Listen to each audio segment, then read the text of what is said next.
Hey folks, it's Rob Flux here with another Sunday session. And today we're going to be talking about the ever popular topic, which is how much does it cost to construct? The old, what is $1 per square meter for this box that I'm trying to build? One of those controversial questions, how long is a piece of string, folks? But in order to help you to answer that question, we have the expert in all things quantity surveying.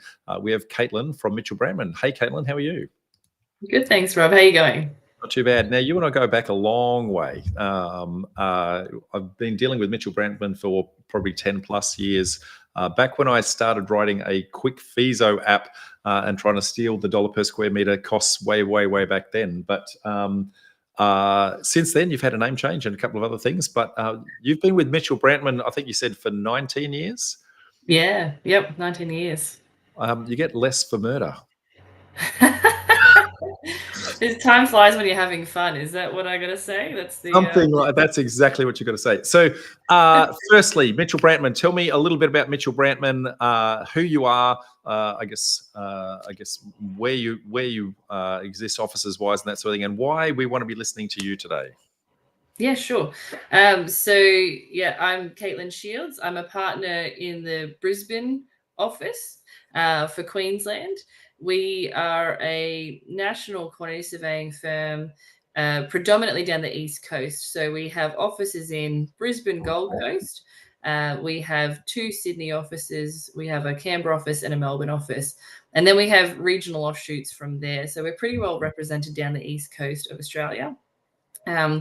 We do all cost planning services and quantity surveying services. So anything from feasibility stage, which is where I lead a team in the Brisbane office, but also through construction, playing for financiers QS, so representing them in terms of risk and progress. And then we do asset services and advisory services as well. So the full spectrum of projects from start to finish. And yeah, we do projects, anything from standalone dwellings, small packed townhouses through to large townhouses, multi-residential, industrial, health, and commercial buildings. Very good. Now, for those people who out there who have never heard of a quantity surveyor, it comes from the term bill of quantities and trying to measure how many screws and nails and how much concrete and all that sort of thing. Have I got that right? Yes, that's the traditional sense of what it is. A bill of quantities is a mechanism by which, quantity surveyor will measure out the whole of the building or the whole of the project in the interest of finding an apples for apples situation. So the first cab off the rank for a bill of quantities is to go to market. And so the person tendering on the project knows exactly what's in the project, whether or not there's document discrepancies. The bill of quantities was always that central point of information. It also gets used to administer the contract for progress assessments and to administer any variations. Bill of quantities aren't getting used so much these days. Our role has really morphed and changed a bit because bill of quantities can, if we're counting every screw, every piece of timber, every bit of plasterboard in the building, it gets a bit expensive. Most people just want to cut to the chase and get to building the building. Yeah, well, everyone knows that the builder's stealing a few of those screws and building his own house. But I'm just kidding. That's not actually happening, folks.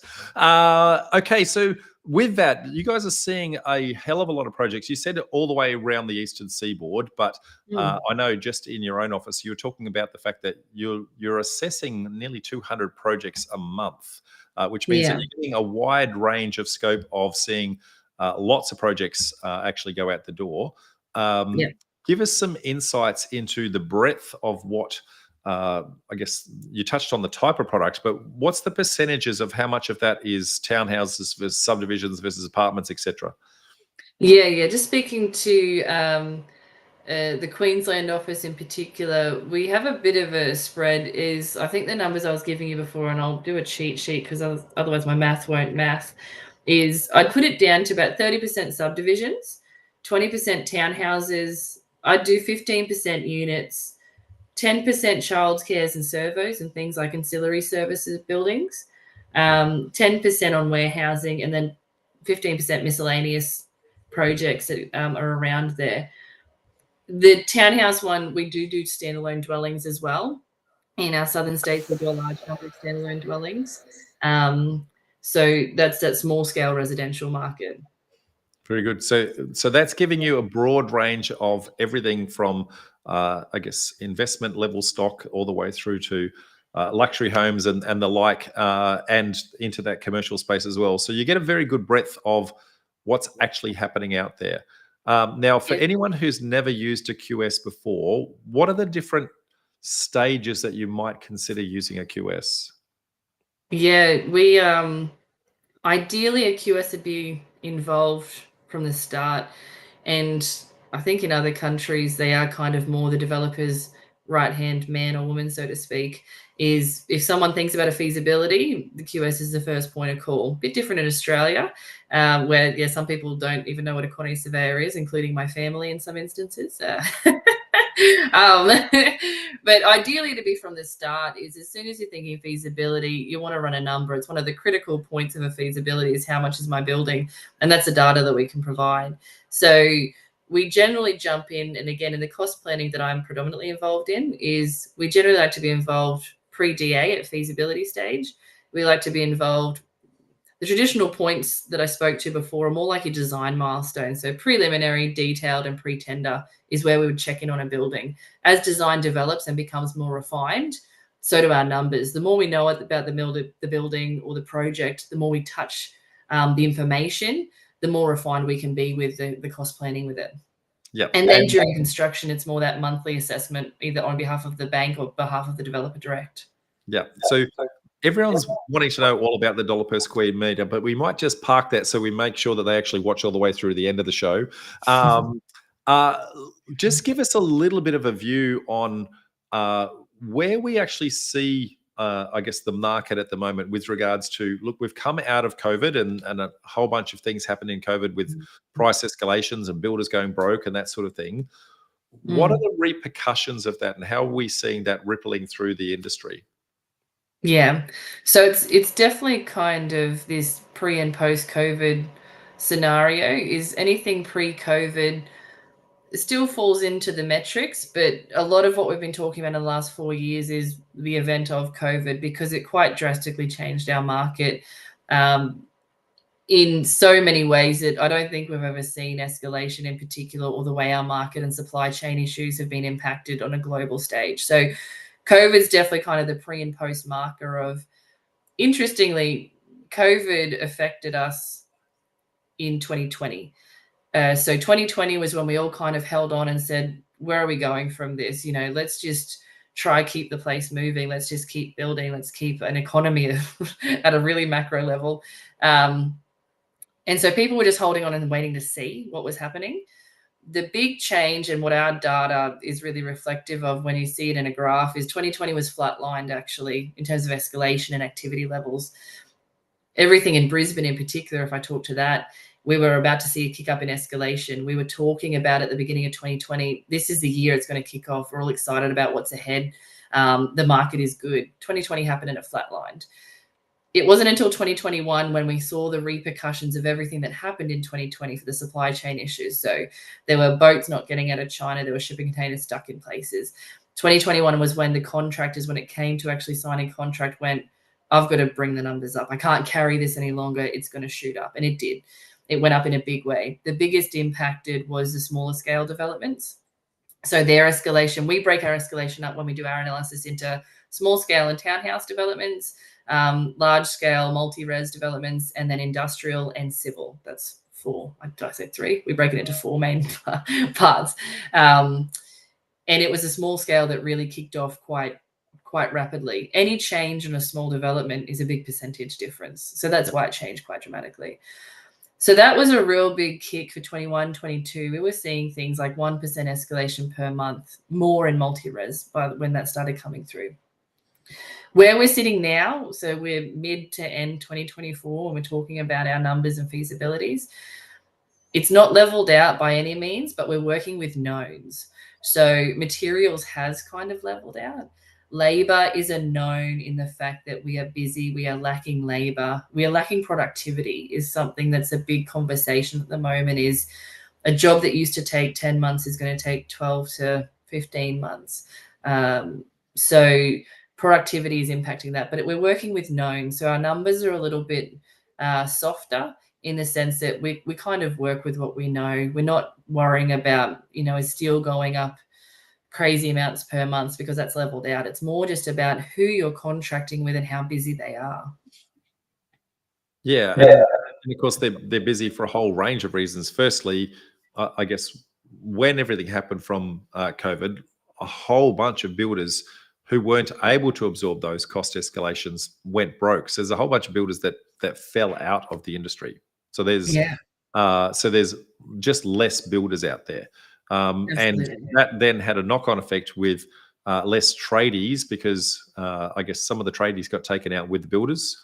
And they went, well, we don't want to work for these smaller scale builders anymore. So I've seen them more moving to, I guess, the larger infrastructure type projects where there's government money that's guaranteeing that, I guess, the pay scales coming in. So the industry is short of labor. Yeah, that's right. The irony of that is, in order to bring in skilled migrants from overseas, the skilled migrants are coming in. They're the skilled migrants that are building the housing stock, but they're also they're also the people that actually need the housing stock. That's exactly right. So yeah, that's the irony of everything that's happened here, folks. And so we are still seeing the escalation of that. And so what you're touching on there is the materials being predictable, but the actual labor is now about supply and demand. So there's so much demand on the builders that they can almost set their price. Would I be fair in saying that? Not completely, but to an extent, yes. There's definitely an amount of, particularly at subcontractor level, where there's lacking competition, they get a big say, and particularly how busy they are. So that trickles up to the contractors as well. I said at a conference recently, so I'm reusing a joke I said, but you know, there's a movie that has a famous quote is "Build it and they will come," and it's turned into "They will come and they'll need to build it." That's exactly the predicament, right? Is every conversation is about labor. You take that to a regional centre where we're looking to build, and government's looking to build big hospitals. Where are you going to house the people that are going to build that for you, let alone operate the building? And so, in amongst a housing crisis, that's actually part of the problem. It's nearly cannibalistic. It goes hand in hand with each other, and that's a big part of the conversation at the moment. The knowns in what we do as cost planning is materials, but that's only a percentage of the building. Big part of it is labor. Yeah, and where there is multiple projects all competing for the same amount of labor, the individual, because the way the building industry tends to work, it's a lot of outsourcing. So your subbies are actually not working for you, and they've got many jobs to choose from. So they're just going to throw their prices up to go, well, if you want me, this is what I want. Yeah, and it's very much, it's a two-speed economy. When we talk to that, is there's definitely a lot of people chasing the government and non-residential developments. There's a smaller scale residential developments that are protected to a point, but at some point, people that are building in the smaller are going to jump to the larger projects, and that's where we're starting to see that swing between the two. Is it's kind of just busy everywhere, and why wouldn't you go chase a dollar if it's just down the road? You don't have to travel too far for it. So we used to have different markets in a sense that Gold Coast, Sunny Coast, Toowoomba and Brisbane, again, I'm using a Queensland example, those were independent markets. And if one was down, one was busy, and people would travel between the two. Now we have everyone's busy where they are. So they have no incentive to travel. You absolutely multiply that when you talk about regional projects as well. So that's another factor that lays over the top. Yeah. So when you say the two speeds, like what's doing extraordinarily well and what's struggling? Yeah. What's doing well? Actually, I'll touch on what struggles and then we'll park it. What is struggling is the multi-res, and that one is the one that, again, it used to play pretty independently to non-residential or governmental projects, but labourers that work in a high-res, high-end multi-residential homes easily translate to government projects. with pretty solid dollars and good EBAs and things like that. That's struggling because that supply chain or labor pool is very, very small. And if you had a choice between private and government, you go for government.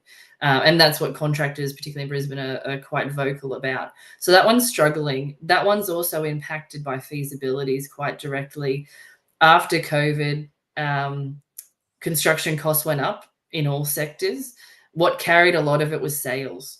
And definitely the boutique, 1 unit per level, a high-end residential, sales are still carrying that. But if you're talking about a standard first home buyer unit price range between $700 and $1 million, that's kind of eating into your feasibility when construction costs are around the same amount there. So they're very much contracted and the feasibilities aren't stacking up. So that one's struggling because they're battling with where the labor pool's going, but the feasibilities. What we're seeing when I say things have leveled out in the recent market and what we're looking at for the next 6 to 12 months is smaller scale developments, projects with less risk, less time allocated to it. So very much so industrial projects or warehouse projects that are smaller. They don't have too many trades. They have a smaller program. People like to just get on and do it.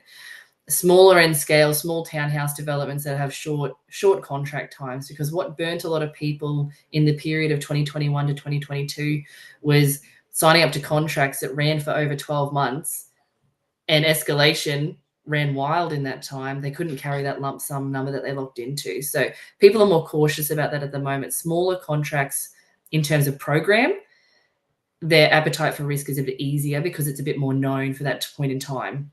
The crystal ball's a bit clearer for 6 to 12 months than it is over the next 2 to 5 years. So if somebody's wanting to understand where the price points are going over the next 12 months, what would be a fair and reasonable range? You said before that 1% a month is where it was in the COVID. What do we anticipate to see over the next 12 months? As a generalized number, we're kind of saying anywhere between 5 and 10%. So it per annum. And then after that, it's not unknown, but we still stick with those ranges. When we used to talk about escalation, it used to be if there wasn't really much escalation at play, if you're talking long range forecasting, 2 to 3% per annum is sustainable. It's a generalized inflation rate. Nowadays, it's a bit different, and we're reeling from this condensed labor pool. So we're saying about, between 5 to 10, and depending on what product you're looking at, it's that. So escalation is still well and truly at play. It's ease from where it's a bit of a relief from where we were in the last 2 to 4 years.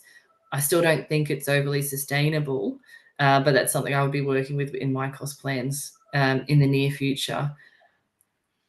Very good. Now, what are the on top of the, I guess, the standard cost escalations? There's also been some changes in the National Construction Code, which is also flowing through into the construction space and potentially adding onto the cost of construction. What are the two major changes that you see that have come through the National Construction Code, and how are you seeing it starting to roll out?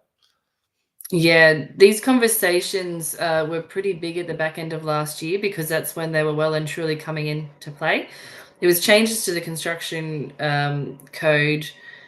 They held off as long as they could, I think, in actually bringing it into play. And I think there's some states that still haven't brought it in. But certainly in Queensland, they kind of committed to it and said this needs to happen. The two main areas in which they focused that there were big changes that had conversations around cost and impact on construction was about star ratings of buildings, so how the efficiency of operating it is, so things to do with thermal efficiencies and things like that. So that is a harder one to quantify because it's very much based on the lay of the site, your location to the sun, how protected you are with neighboring buildings and things like that. So that one's less tangible to quantify, except that we know that more insulation will be required. Glazing is going to be impacted with how that's working with thermal ratings and things like that. The second part to that was accessibility and the layout to places. So where we have narrow sites how does that operate if we need to have a single threshold into the building, and how's that going to work with projects? You need to have one bathroom on ground, so how's that going to impact double-story houses and things like that? Easy to quantify in the sense that we can deal with threshold and falls in drainage and things like that. The thermal one is the one that's more of a question mark. The way I see it, because again, last year there was big conversations about it, stating anywhere between 10,000 per box to 90,000 per box increase due to this National Construction Code change. It's like any question I say with cost, is it depends on too many variables. I also think it's a bit of a blip in how we do things. In 10 years' time, it'll just be the norm.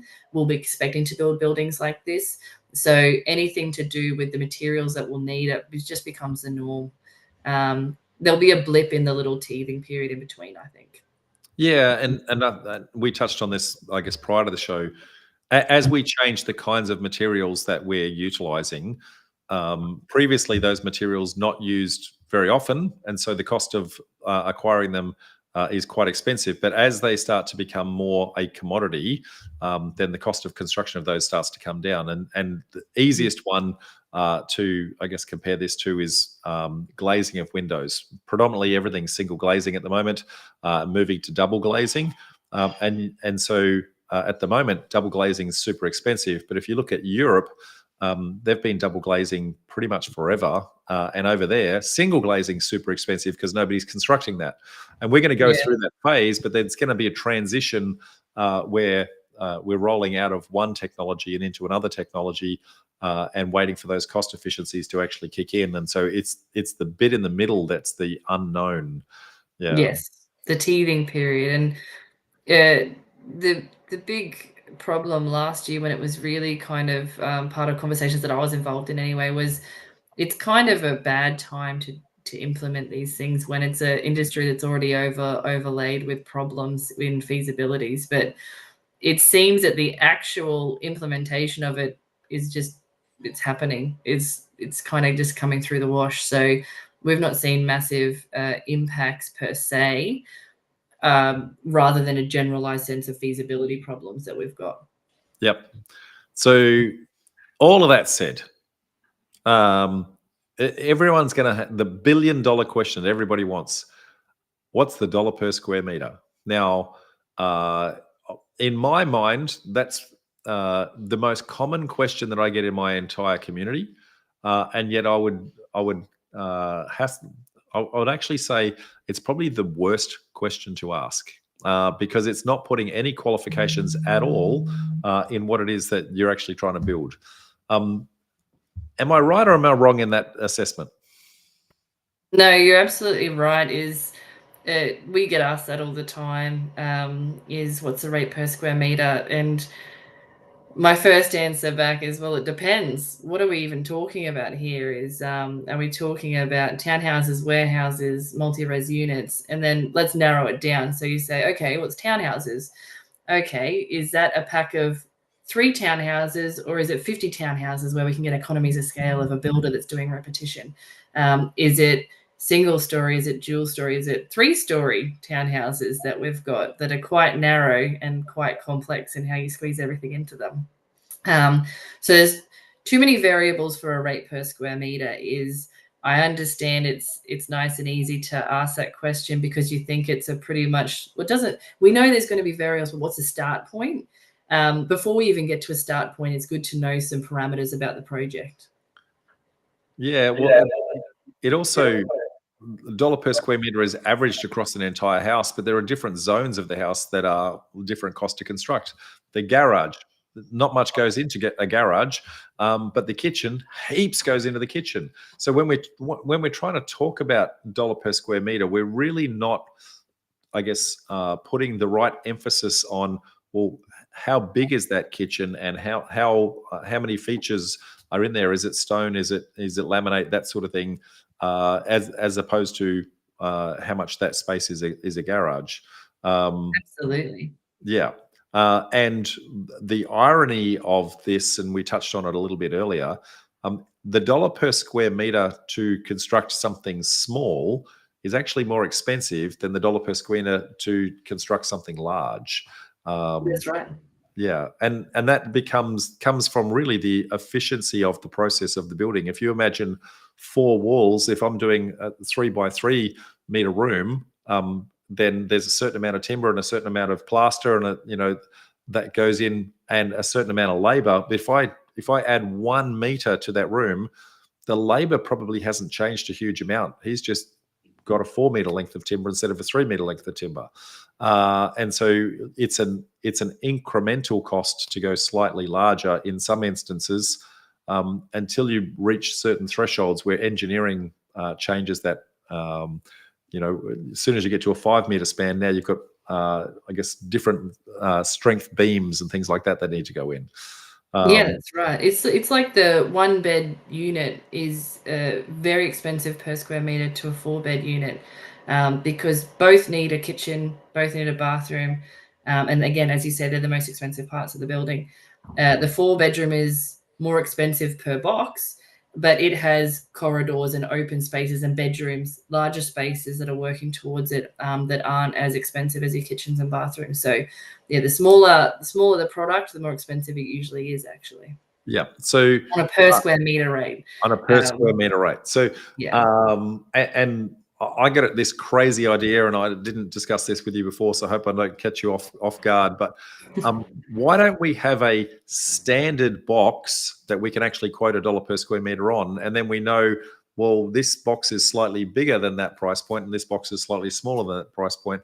Why isn't there a standard metric that we can actually measure this against? That's a great question. Is because did I just invent something there? You've certainly helped refine the variables. Is what the question we normally ask is. If you ask me what's the rate per square meter, my answer is going to be depends, and then I ask you a bunch of questions about the product. Is if you ask me, what's that particular product? Yeah.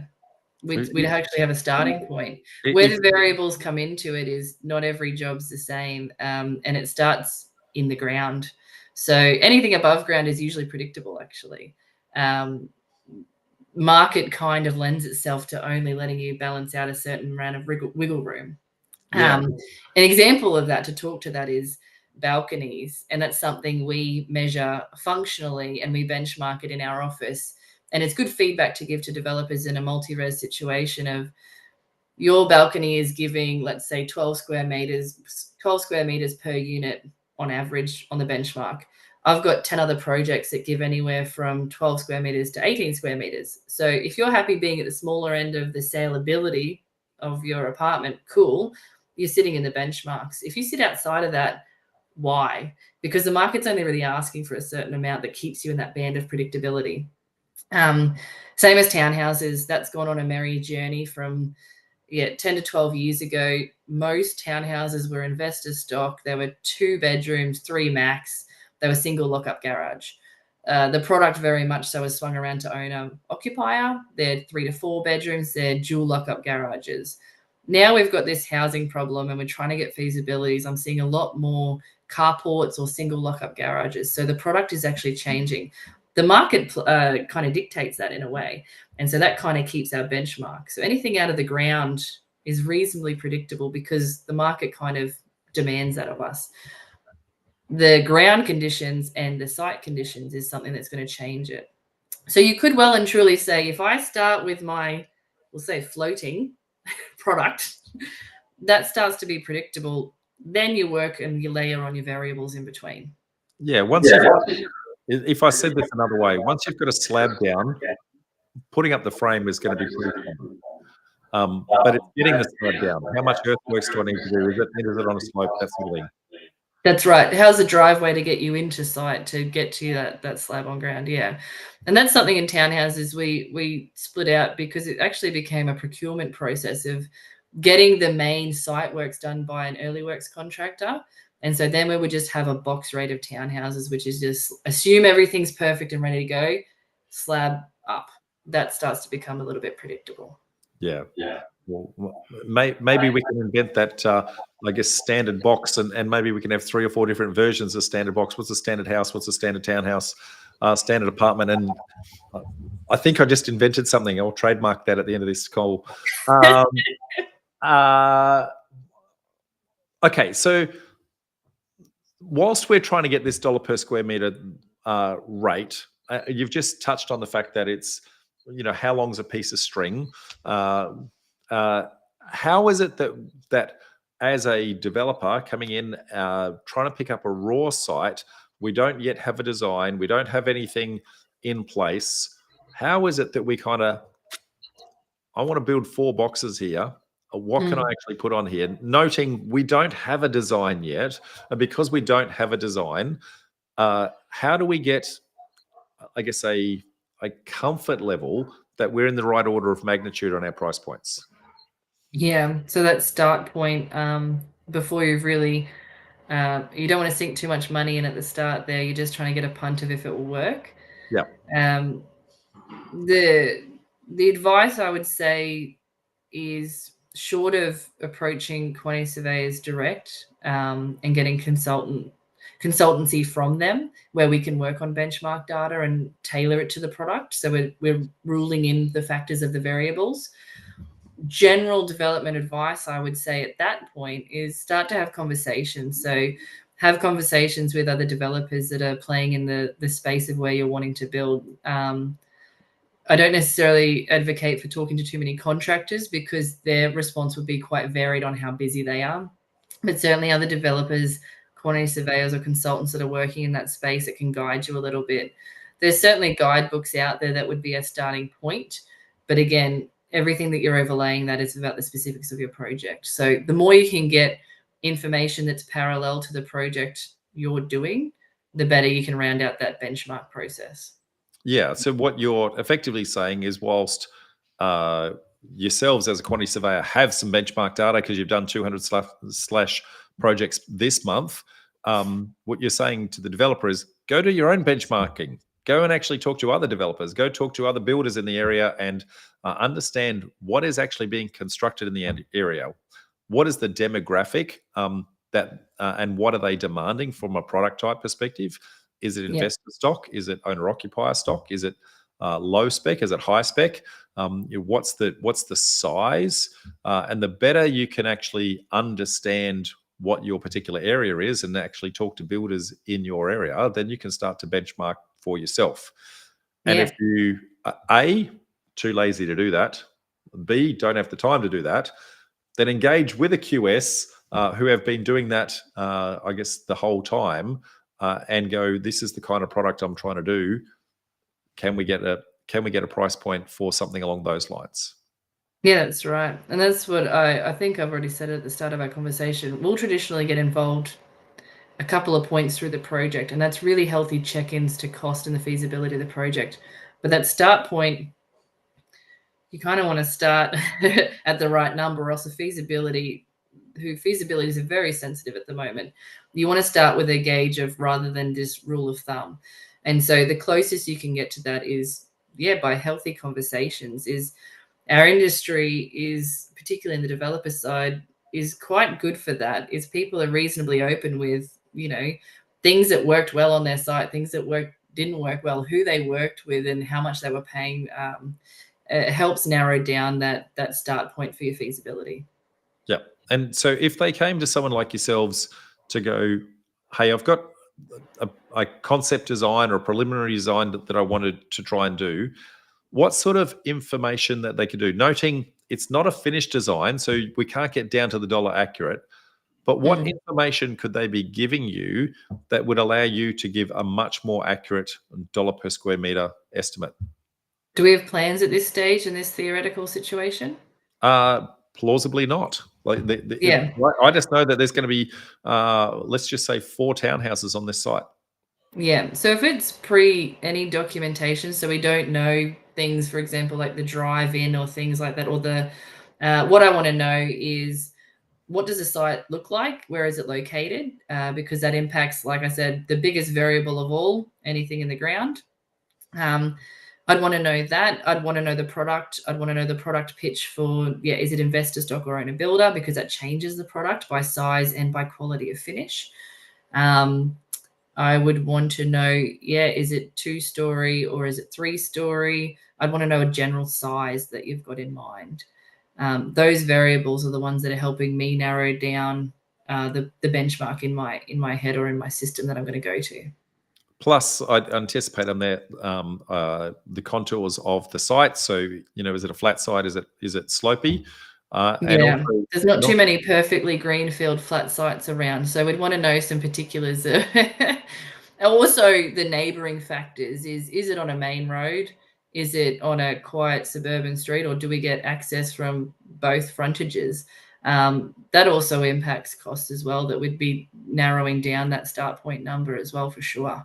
yeah, I guess, and the reason for that, on a main road, you're probably going to need traffic people, and only certain times of the day you can deliver materials. And what do you do in and around peak hour traffic, and a whole bunch of things like that. But Yeah. I guess the other elements, and whilst we've said this in a slightly different way, it is really, what is that product spec? So how big is it?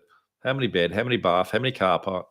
What are the features? What's the level of finish that we're actually looking for? So we can go to yourselves and say, look, I'm quite comfortable that this is the kind of product I want to build. Then you can rummage through your archive and go, well, here are the 50 of those that we've built lately. Yeah, that's right. And I think we've actually got over 40,000 projects in our database where we capture the information. So it's actually narrowing down that.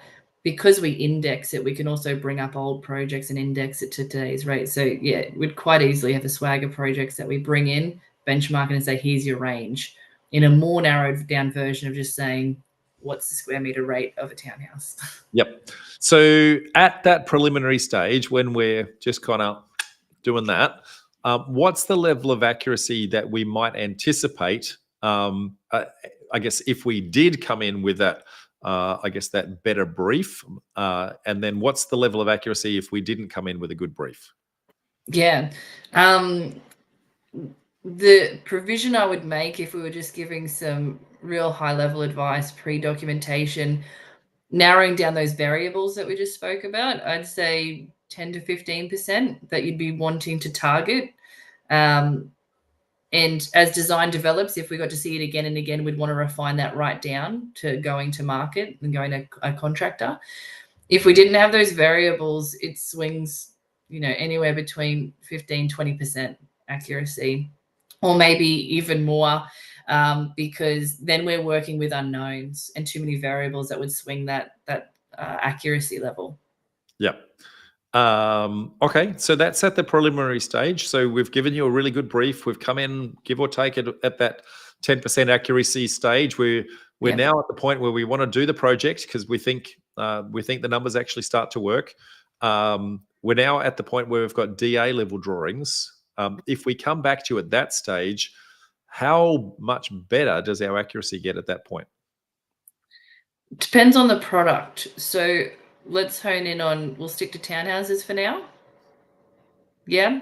Yep. We'd probably get fairly accurate at DA level documentation, because from there, not too much design development happens from that. Is DA kind of sticks in or locks in your design. There's not too much wiggle room you've got from there unless you go back and get amendments or changes. Townhouses are generally built in a fairly predictable way. What would be amazing is if you could get some structural information or geotechnical information. Again, everything underground is a risk factor in projects. We'd start to narrow it down because we start to work on benchmarks of known product, and we can start to measure out the form and the shape of the building. So I think your question was accuracy that we try to narrow down. Yeah. I'd probably start to really push it under 10%. Again, the unknowns in that stage are still the substructure or the structural elements. I don't necessarily need to know how the roof is built because we know it'll be a truss system of some sort, unless it's something specially engineered, in which case I would want to know about it. But once we clear out the unknowns, we start to reduce our differentials of levels of accuracy and try to narrow that down and refine that. That plays into what you and I haven't talked about, is what we talk about contingency. Generally speaking, where we feel like we don't know things or there's risk of things unknown, whether it be design or product type, we talk about contingency, which is the unknown factor. A lot of people understand contingency is a risk amount for the unknowns. Most people understand that to be when they go through finance as construction contingency. But we also talk about design contingency, and it's for exactly what you're alluding to, is our level of accuracy is completely based on information in, helps our output out. If we feel that there's a risk of some unknowns, whether it be substructure or foundation data, I should say, or some other factor, we put a contingency in there as well to say, I could pretty much round out the product and be fairly confident in this number, but I don't know about the substructure, so I'm going to put a percentage factor of contingency in there. That helps try to balance as a cost planner, because we know the feasibility is just looking for that dollar value to plug into a feasibility. It helps round out that level of accuracy that we're accounting for there. And again, as design develops, we start with a contingency of a certain amount, whether it be 5 or 10%, and we round that down to 0. We want to be pretty confident that our number is reflective of the product that's going to market. Yeah, and when you say that substructure, we're talking about pretty much everything that gets us to the point of building a slab. The slab, yeah, everything to the slab on ground. So again, if you're doing a townhouse in fairly good ground, you're going to have a fairly predictable slab system with some strip footings around it. But again, the more sites we get into that we have imported fill that might not necessarily be, for all intent of it being foundable, it's not. You work on a raft system, or you have to put piers in and things like that. So it's getting what I would call substructure to the top of the ground floor slab, because that's going to hold up your building. That's your foundation point. Yeah. Once you've got the slab, everything from there is easy. In theory. Okay, so everything's rose-colored, or is that just my glasses that I've got? Yeah. So now we've gone from 10 to 20% accuracy in that concept stage down to 5 to 10% accuracy at this point. What is the next stage in the process? So if we've now got our engineering level detail in order to actually do the construction, what is called a building approval in Queensland, or a construction certificate if you're New South Wales or otherwise. At that point, and we're actually going out to tender, how accurate can we get at our price points at this point? Nothing's guaranteed. So again, I'll just disclaim with that. And the market conditions and the volatility in the market is swinging that. But our aim when we go to market, if we've done a pre-tender estimate, is to be very, very close, within 5% of the number that's come back. Variables that have been impacted in the last 4 years have been market and the appetite for the project. And we just get risk factors that contractors are building up and putting into tender numbers that we haven't seen before. So we're trying to capture that. Ideally, we would aim to be within 5%, but there's outliers that fall within that as well. But that's certainly, when we're working with that level of information, we're trying to round down that level of accuracy to be pretty refined. And again, that's reflective of the contingency amount you'll usually see. It starts a bit larger and it narrows down, because by then we know everything there is about the building. Then it's purely just a matter of how market's going to react to the tender and how they're going to receive those tenders. Yeah. Sorry, I'm getting huge feedback. I'm not sure if you're getting that. No, sorry, is that my line? No, I think it might be my end. I guess I think what you said there is you can get that somewhere down around that 5% mark once you get to that pre-tender stage.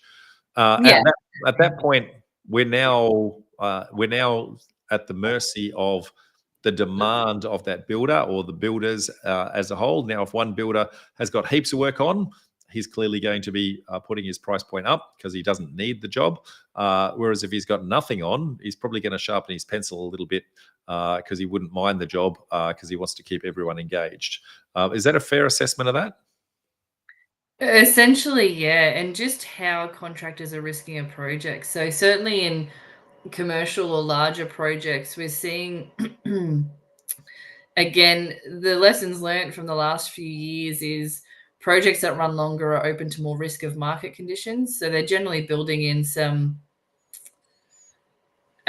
choose more right words, risk amounts to account for what might change. So also, if documentation isn't clear, like that contingency I spoke about for cost planning, a contractor will build it in if there's an unknown, because maybe in past markets pre-COVID, they might have just copped it and said, I'll take that as a risk because I just want to get the job in, I want the cash flow. These days they're not copping it. And again, too many contractors have gone under to say, I'll just cop it on the chin, because it's a fine line at the moment. Is anything that is risk is dollars at the moment that they're adding on there. Yeah. But certainly to the point of what you're saying is, and where I have that, we'd normally be very confident on our accuracy level of costs, and we're very confident on what the cost should be. What the market is giving us feedback is these outliers of just, contractors that may not have the appetite. Maybe the risk is too great. Maybe they're incredibly busy right now and it's just not the right time. And so it's those factors that are kind of overlaying as well. Yeah. So essentially, if I broke it down and if I completely dumb this down, there's what it actually gets you to get to the point of actually having a slab. Then there's, I guess, the size of the dwelling. Is it 1 story, 2 story, 3 stories? Then there's the fixtures and fittings that are actually going to go in there. And then there's, I guess, the supply and demand from a builder's perspective as to what's actually happening, and the cost of materials that might fluctuate. So effectively, there's like probably 5-ish variables that are going to impact your price at any one point in time, subject to site, product, and market. Yeah, that's it. Seems simple enough. The different weightings on the different 5, and certainly that substructure element is a big one. But yeah, they're the variables that we start to try and consider, all the parameters that are working through when we're rounding out numbers to talk to. Very good. So that said, what's $1 per square meter, Caitlin? Can I answer with depends? So knowing that these things change from time to time, we've been talking townhouses. What's ballparkish range? And this is the point, folks, is how wide this range is. What is the ballparkish range that you're seeing at the moment? Our range, and I'll cast the range wide because there's so many of those variables, is anywhere from 1,800 to 3,500 per square meter. Dollars per square meter, yeah. And Which again, works everywhere in Australia except for Victoria, who still somehow have the imperial system, and they talk about squares and not square meters. But we'll drag them into the future at some point.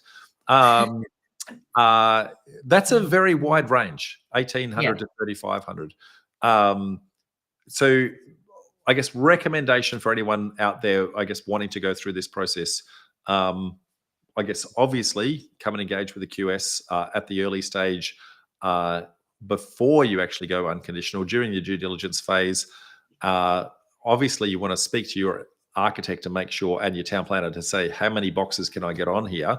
But then engage with the QS, do that preliminary conceptual design, and go, right, given the parameters of what I'm trying to do here with regards to what's the site layout, what kind of product am I actually trying to create, who's my finished product actually aimed for, engage in the early process.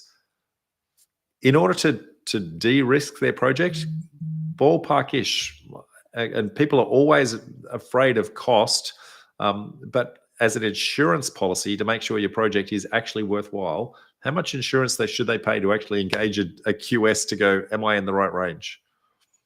Yeah, if it was pre-design, if it's purely just to check in to round out those variables and get a benchmark suite of data, again, talking to townhouse product, I'd be suggesting definitely see a QS, because we've got the database that has it.